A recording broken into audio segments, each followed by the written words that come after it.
সোনাম ওয়াংচুকের গ্রেফতারি এক সপ্তাহ। সুপ্রিম কোর্টে তাঁর স্ত্রী। সুপ্রিম কোর্টে দ্বারস্থ সোনাম ওয়াংচুকের স্ত্রী গীতাঞ্জলি আংমো। সোনাম ওয়াংচুকের নিঃশর্ত মুক্তির দাবিতে শীর্ষ আদালতে দ্বারস্থ হয়েছেন তিনি। ওয়াংচুকের মুক্তির দাবিতে সুপ্রিম কোর্টে হেভিয়াস কর্পাস দায়ের করেছে।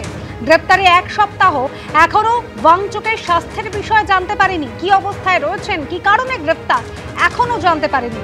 সোশ্যাল মিডিয়া এভাবেই পোস্ট করেছেন সোনাম ওয়াংচুকের স্ত্রী গীতাঞ্জলি আংমো।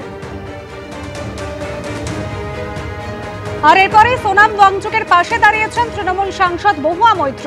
আমরা সবাই আপনাদের সঙ্গে রয়েছে, আশা করি সোমবার শুনানি হবে এবং সোনাম ওয়াংচুক মুক্তি পাবেন। এক্স হ্যান্ডেলে পোস্ট করেছেন তৃণমূল সাংসদ মহুয়া মৈত্র। একদিকে ভিলেজ পুলিশের বিরুদ্ধে মারগ্রামে নৃশংস কাণ্ড ঘটানোর অভিযোগ, অন্যদিকে সিভিক ভলান্টিয়ার, সেই সিভিক ভলান্টিয়ারের ইউনিফর্মে দেবী দুর্গার সোনার গয়না চুরি করা হয়েছে এমনই অভিযোগ সামনে আসছে। এই ঘটনাটি ঘটেছে মালদার গাজলে।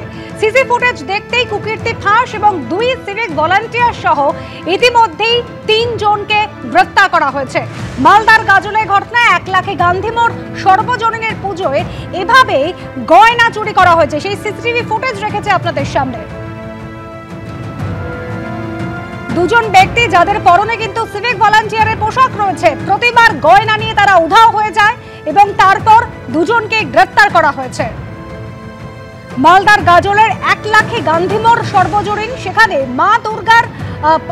মা দুর্গার সোনার গয়না নিয়ে এই সিভিক ভলান্টিয়াররা তারা পালিয়ে গেছিল বলে অভিযোগ।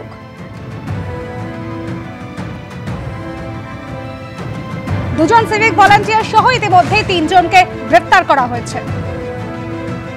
যখন আজ মহানবমীর পুজো শুরু করলো ব্রাহ্মণ, তখন এসে প্রথমে যখন সবকিছু জোগাড়জাটা করছিল তো দেখতে পেল যে দুর্গার সোনার গয়নাটা নেই।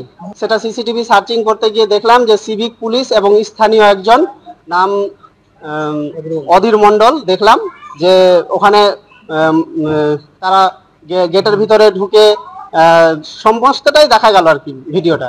আজ পর্যন্ত এরকম কোনো ঘটনা ঘটেনি, কিন্তু হঠাৎ করে এই প্রশাসন যেখানে জড়িত আছে এটাতেই আমরা কার উপর ভরসা করে তাহলে পুজোটা করব? আমরা যাদের উপর ভরসা করে পুজোটা করছি তারাই যদি এই চুরির সঙ্গে জড়িত থাকে, যা ভিডিও বলছে, আমার কথা নয়, তাহলে কি করে আমরা পূজাটা চালিয়ে যেতে পারবো? বীরভূমের ঘটনার দিকে নজর দেব। বীরভূমের মারগ্রামে নৃশংস কাণ্ড ভিলেজ পুলিশের।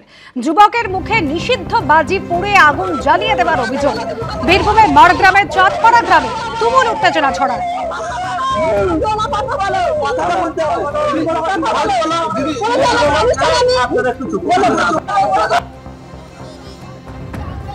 বাজিতে আহত হয়েছেন ওই যুবক হেমন্ত বাগদি এবং যার পর ক্ষোভে ফুঁসছে এলাকাবাসী। ঠাকুর বিসর্জন দেখতে যাওয়ার পথে এই ঘটনা ঘটে। গুরুতর জখম অবস্থায় এরপর রামপুর মেডিকেল কলেজে ভর্তি করা হয় ওই যুবককে।